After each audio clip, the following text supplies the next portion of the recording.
We are here today with Dr. Blair Rhode, the founder of RoG Sports Medicine, to discuss finding value in the orthopedic industry. Today we're discussing generic implants. Dr. Rhode, you started RoG, a generic implant manufacturer. Can you tell me what your company sells?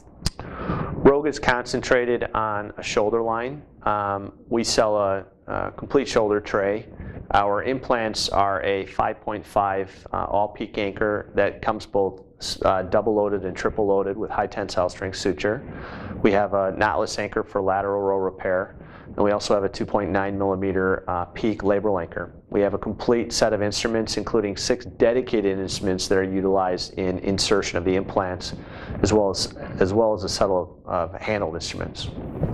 Do surgeons prefer disposable inserters to the reusable ones? I believe they do. I think it's more out of habit that we've grown accustomed to disposable inserters and equipment. We looked at how much waste was involved in the inserters and found out that it was approximately 95% of the waste produced is due to these inserters.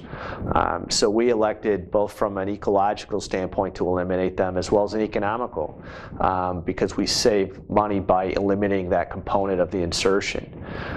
People often, or at least I compare them to the screwdriver in a fracture tray. No one thinks twice about reusing that, but when you make that leap to a shoulder implant, people always think, just because of habit, that these are supposed to be reusable. They also feel or are fearful that it's going to slow their case down. That's not the case. These implants are loaded on the back table by the scrub tech, and we've shown that they take less than 10 seconds to load.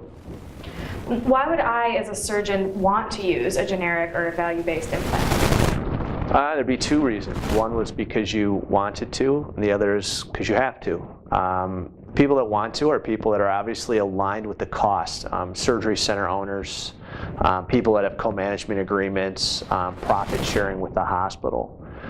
When you look at it, we've shown that using our implants versus the competitors, you can save between $700 and $1,000 per case. Look at what a surgeon's reimbursed for a rotator cuff repair, it's about $1,000. So it's a significant amount of money that's being put back on the table through net savings.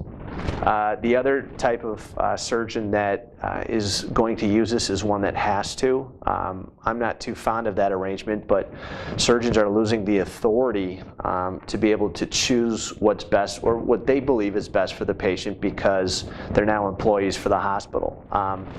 Frankly, it's good for RoG Sports Medicine. I don't necessarily think that's good for medicine in general or the patient. There is often a suggestion that generics are inferior, or a belief that the manufacturer cut corners to save on cost. How do you respond to these? Generics, it's not about implant quality, it's about process. Our implants are all made in the United States. Frankly, they're made in Wisconsin. We all use the same contract manufacturers.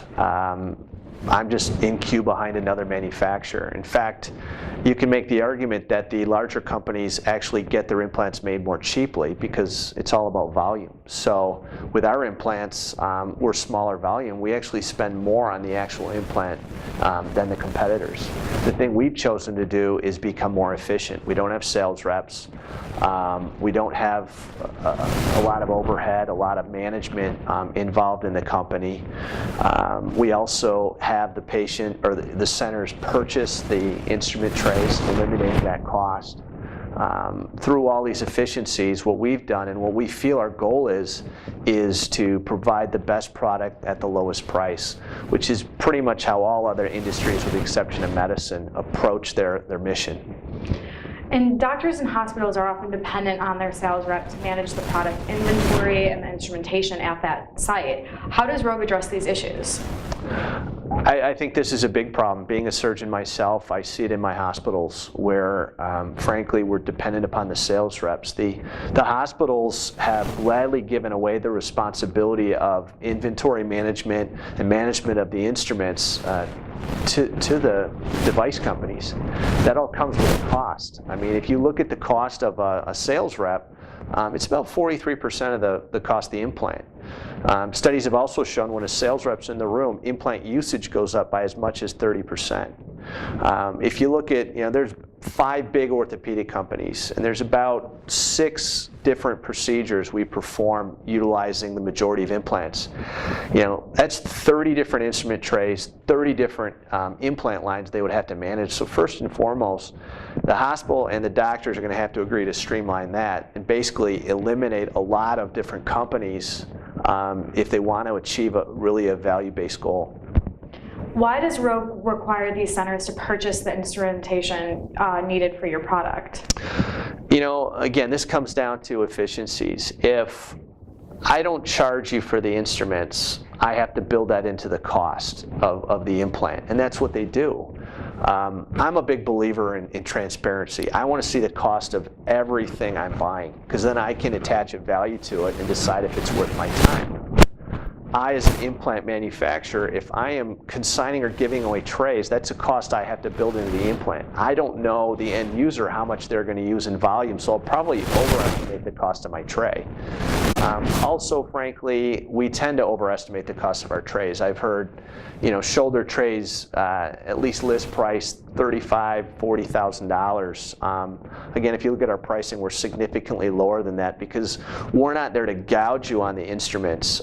We just want to have transparency across the spectrum of the costs.